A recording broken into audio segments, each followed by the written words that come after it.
le 10 à 9 décembre 2025, quelque chose a traversé notre système solaire à une vitesse qui défie toute logique. Ce n'était pas un astéroïde, ce n'était pas une comète ordinaire. C'était 3 Ibar Atlas, le troisième visiteur confirmé venu d'au-delà de notre système solaire. Et ce que nous avons découvert depuis change tout ce que nous pensions savoir sur ces objets mystérieux. Je suis Archives Atlas et aujourd'hui, nous allons décrypter ensemble ce phénomène qui fascine et divise la communauté scientifique mondiale. Imaginez un objet qui voyage depuis des millions d'années à travers le vide intersidéral. Un voyageur cosmique qui a quitté un système stellaire lointain dont nous ignorons tout et qui traverse maintenant notre voisinage céleste. C'est exactement ce qui s'est passé avec Atlas. Mais voici le problème. Nous l'avons découvert beaucoup trop tard. Et ça, c'est un détail qui devrait nous inquiéter tous. Revenons au début. Juillet 2025. Les télescopes du système Atlas, au Chili, détectent un objet inhabituel. Au départ, rien ne semble extraordinaire. Mais très vite, les astronomes remarquent quelque chose d'anormal dans sa trajectoire. L'objet ne suit pas une orbite classique autour du Soleil, sa vitesse est excessive, son inclinaison orbitale est étrange, et surtout, son excentricité dépasse largement ce que nous observons normalement dans notre système solaire. Les calculs sont refaits, 1 fois, 2 fois, 3 fois. La conclusion est sans appel. Cet objet vient d'ailleurs, d'un autre système stellaire. C'est le 3e objet interstellaire confirmé de l'histoire de l'astronomie moderne, après Oumuamua en 2010 à 7 et Borisov en 2010 à 9. On lui donne le nom de 3I-Atlas. Le 3I signifie 3e interstellaire. Atlas, c'est le système de télescope qu'il a repéré. Mais attendez, voici où ça devient vraiment troublant. Le 30 octobre 2025, Atlas atteint son périhélie, c'est-à-dire son point le plus proche du Soleil.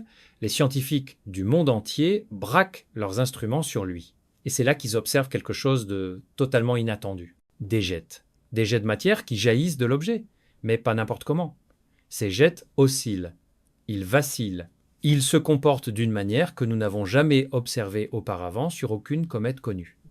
Et c'est pas tout. Atlas développe ce qu'on appelle une antiqueue, une queue qui pointe vers le Soleil et non pas dans la direction opposée comme le font normalement les comètes. C'est physiquement possible, mais extrêmement rare. Les astronomes sont perplexes. Certains parlent d'une structure interne inhabituelle, d'autres évoquent une composition chimique que nous ne comprenons pas encore. Alors, faisons le point sur ce que nous savons avec certitude. Premièrement, Atlas vient définitivement d'au-delà de notre système solaire. Sa vitesse hyperbolique le confirme. Aucun objet gravitationnellement lié au Soleil ne peut atteindre une telle vélocité sans assistance. Deuxièmement, c'est probablement une comète interstellaire, similaire à 2 Ibar-Borisov. Elle présente une activité cométaire, c'est-à-dire qu'elle dégage du gaz et de la poussière lorsqu'elle s'approche du Soleil. Ça, c'est plutôt rassurant. Ça signifie que nous comprenons au moins partiellement sa nature. Troisièmement, sa taille est estimée entre quelques centaines de mètres et quelques kilomètres de diamètre.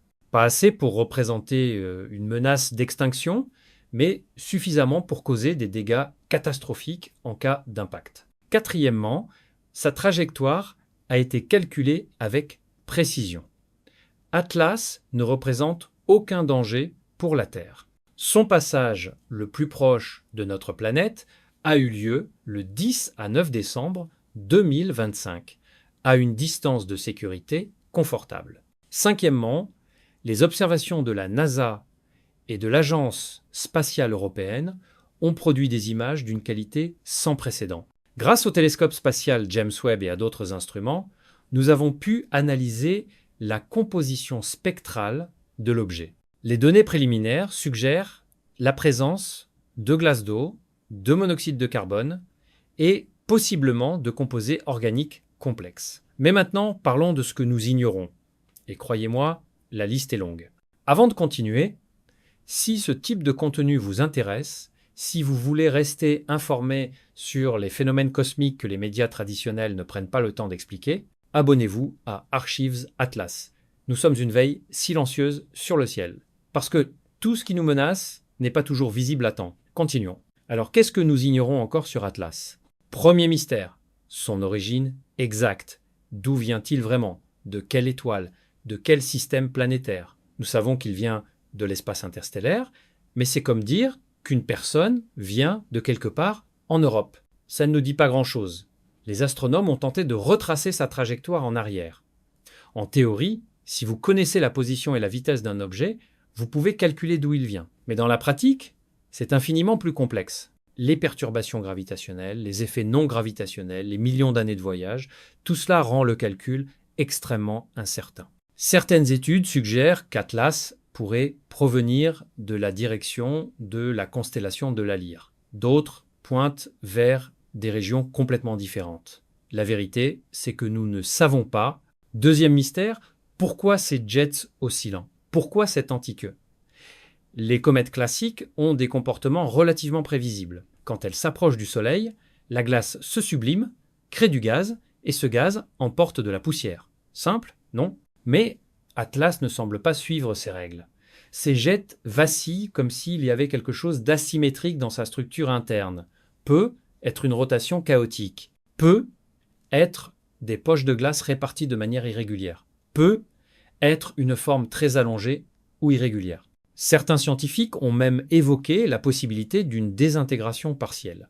Atlas pourrait être en train de se fragmenter sous l'effet de la chaleur solaire et des forces de marée. Si c'est le cas, nous pourrions assister à la mort en direct d'un voyageur cosmique. Troisième mystère, sa composition exacte. Oui, nous avons des spectres. Oui, nous détectons de l'eau, du CO, peut être du CO2. Mais il y a des signatures spectrales que nous ne comprenons pas complètement, des lignes d'émission inhabituelles. Des absorptions qui ne correspondent pas au modèle standard. Est-ce que Atlas contient des matériaux que nous ne trouvons pas dans notre système solaire? Est-ce que sa formation dans un autre système stellaire lui a conféré une chimie unique? Nous ne le savons pas encore. Quatrième mystère, et celui-là est crucial. Combien d'objets comme Atlas traversent notre système solaire sans que nous les détections? Pensez-y un instant. Atlas a été découvert par pur hasard, grâce à un système de surveillance automatisé extrêmement performant. Mais ce système ne couvre qu'une fraction du ciel. Il ne détecte que les objets suffisamment brillants. Il ne fonctionne que dans certaines conditions météorologiques. Combien d'autres visiteurs interstellaires sont passés inaperçus? Combien en passera-t-il dans les années à venir sans que nous le sachions? Les estimations statistiques suggèrent qu'il pourrait y avoir plusieurs objets interstellaires traversant le système solaire intérieur chaque année. Mais nous n'en détectons qu'un tous les quelques années. Le reste, invisible, inconnu, ignoré. Maintenant, parlons des implications. Pourquoi est-ce que tout cela est important? Parce que chaque objet interstellaire est une fenêtre sur d'autres mondes. C'est un échantillon gratuit d'un autre système stellaire, livré directement à notre porte cosmique.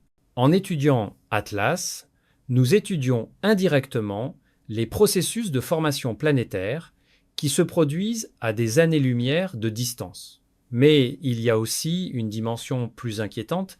Si nous avons du mal à détecter ces objets, si nous les découvrons avec des mois voire des semaines de retard, qu'est-ce que cela dit sur notre capacité à nous défendre contre une éventuelle menace? Imaginez un scénario hypothétique. Imaginez qu'Atlas n'ait pas été une simple comète inoffensive, mais un objet sur une trajectoire de collision avec la Terre. Imaginez que nous l'ayons découvert seulement quelques semaines avant l'impact. Qu'aurions-nous pu faire? Absolument rien. Nous n'avons actuellement aucune technologie déployée capable de dévier ou de détruire un objet de cette taille avec un délai aussi court. C'est ça le vrai problème de la détection tardive.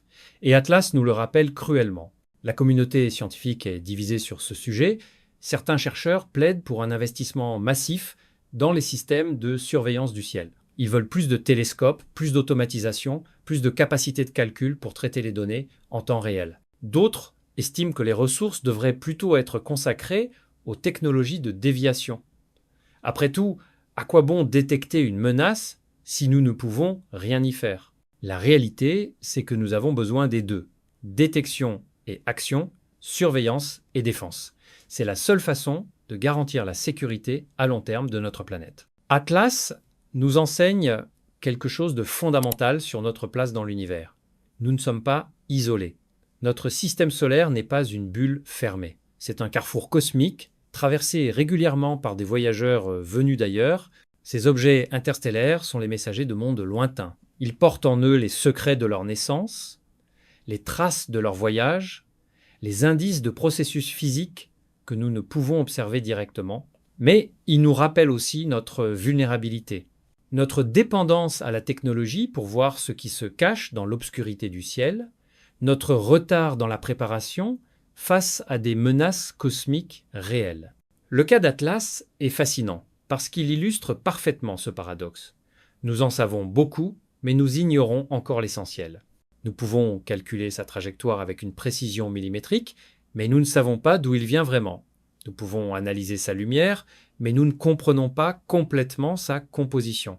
Nous pouvons prédire son futur, mais nous ne savons pas combien d'autres objets comme lui restent invisibles. C'est ça la science, une quête permanente de réponses qui génère toujours de nouvelles questions. Et c'est exactement ce qui rend ce sujet si passionnant. Alors, que devons-nous retenir de tout cela? Atlas est réel, il est interstellaire, il est fascinant, et il soulève plus de questions qu'il n'apporte de réponses. Mais c'est aussi un avertissement, un rappel que notre système de surveillance du ciel a encore d'énormes lacunes, que nous découvrons souvent les objets trop tard, et que nous devons investir massivement dans notre capacité à détecter, analyser et, si nécessaire, agir face aux menaces venues de l'espace. La prochaine fois qu'un objet comme Atlas traversera notre voisinage cosmique, peut être que nous serons mieux préparés, peut être que nous le détecterons plus tôt, peut être que nous comprendrons mieux sa nature, ou peut être pas. C'est pour ça que ce canal existe, pour suivre ces phénomènes, pour analyser les faits sans sensationnalisme, pour vous tenir informés sur ce que les médias traditionnels ne prennent pas le temps d'expliquer. Si cette mission vous parle, abonnez-vous à Archives Atlas, activez la cloche de notification et surtout, partagez cette vidéo avec les personnes qui, comme vous, veulent comprendre ce qui se passe vraiment au-dessus de nos têtes. Dans la prochaine vidéo, nous parlerons des limites concrètes de nos systèmes de détection. Combien de temps d'avance aurions-nous vraiment en cas de menace réelle? La réponse va vous surprendre. Merci de votre confiance, merci de votre attention et rendez-vous très bientôt pour un nouveau dossier d'Archives Atlas. Parce que tout ce qui nous menace n'est pas toujours visible à temps. Mais avant de partir, je vous laisse avec cette question. Une question qui devrait nous faire réfléchir à tous. Si nous détectons un jour un objet interstellaire vraiment dangereux avec seulement quelques mois d'avance, serons-nous capables de mettre de côté nos différences politiques, nos rivalités nationales, nos intérêts économiques divergents, pour agir ensemble, en tant qu'espèce unie, face à une menace commune? Ou bien notre incapacité à coopérer sera-t-elle, elle, notre véritable vulnérabilité? Réfléchissez-y et dites-moi ce que vous en pensez dans les commentaires.